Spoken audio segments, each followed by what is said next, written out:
On va voir dans cette vidéo comment choisir ces ETF, quels points de vigilance à prêter attention et concrètement, si oui ou non faut-il prendre cet ETF, eh bien vous allez pouvoir checker tous ces points de contrôle qu'on va voir ensemble. Pour ma part, il y a vraiment 7 points de contrôle avant d'acheter un ETF et des points qui sont plus importants que les autres. On va voir ça maintenant. Alors déjà, premièrement, la première chose à faire, c'est de savoir sa stratégie, connaître sa stratégie. Est-ce qu'on va suivre un MSCI World? Est-ce qu'on va plutôt suivre l'indice Emerging Markets, du S&P 500? Donc ça, ce sont des types d'ETF.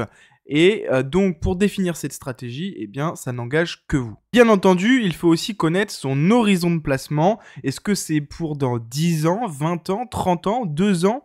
Et en fonction de ces critères-là, ça va déjà définir certains ETF que vous allez choisir. Bien entendu, pour choisir un ETF, il faut bien connaître quel indice ça réplique et de quoi il est composé. Si vous avez envie d'investir dans l'énergie, dans l'industrie, dans le transport, dans la pharmaceutique, dans la finance ou encore dans certaines typologies de zones géographiques, en Asie, en Afrique, en Europe, en Amérique. Donc il faut vraiment se renseigner sur l'ETF, sur ce qu'il réplique, sur ce qu'il contient.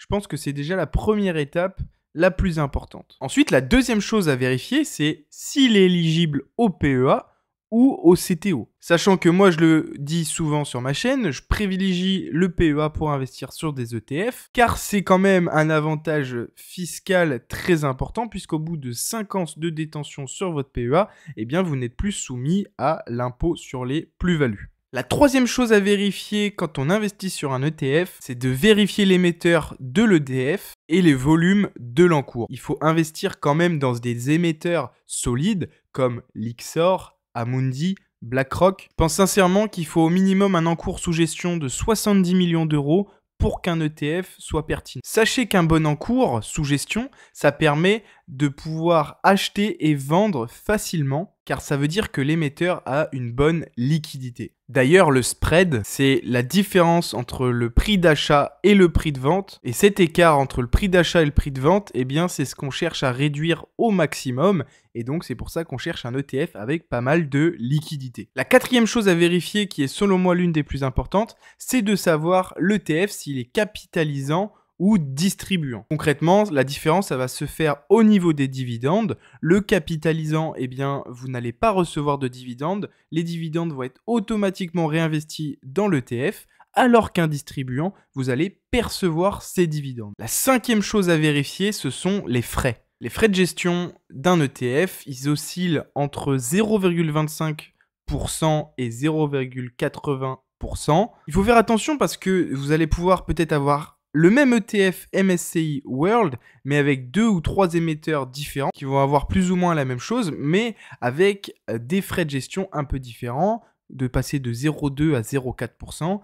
Mais comme je vous ai pu le dire sur la vidéo des 4%, il est important d'avoir des frais de gestion réduits au maximum pour optimiser son portefeuille, ainsi qu'avoir les meilleurs ETF sur le marché disponibles. À noter que ces frais sont directement prélevés du tracker, de la performance du tracker, de l'ETF, et donc ça veut dire que si vous investissez sur un ETF et qui est écrit 0,2% de frais, vous en faites pas, vous n'allez pas être prélevé de 0,2%, mais bien votre rentabilité qui sera amoindrie. La sixième chose à vérifier, eh bien, c'est tout simplement de connaître la qualité de la réplication. Comme j'ai pu vous le dire, un ETF, l'idée c'est de reproduire un indice le plus proche possible. Cependant, il y a quand même certains écarts.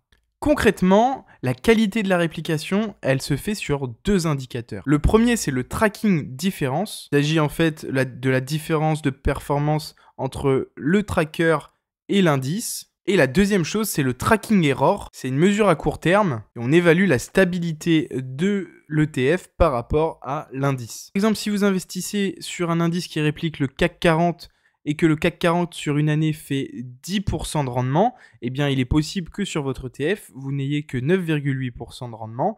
Et donc ça voudrait dire qu'il y a un écart de 0,2%. Voilà pour moi les choses les plus importantes à connaître avant d'acheter un ETF. Bien entendu, c'est aussi de regarder si vous êtes diversifié par secteur et par géographie. Donc l'idée, c'est peut-être d'avoir un ETF monde avec un ETF Inde plus un autre ETF, par exemple sur le secteur de la santé.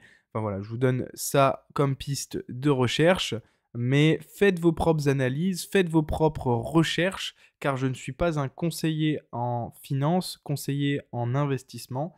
Donc faites vos propres recherches. En tout cas, avec ces éléments-là, vous avez de quoi faire vos recherches et sur quoi vous devez insister. En tout cas, cette vidéo, c'était par rapport au challenge. On continue sur les chapeaux de roue. C'était Alexandre, j'espère que ça vous a plu. N'hésitez pas à mettre un petit pouce, comme ça je vois si la vidéo vous a plu. Allez, salut!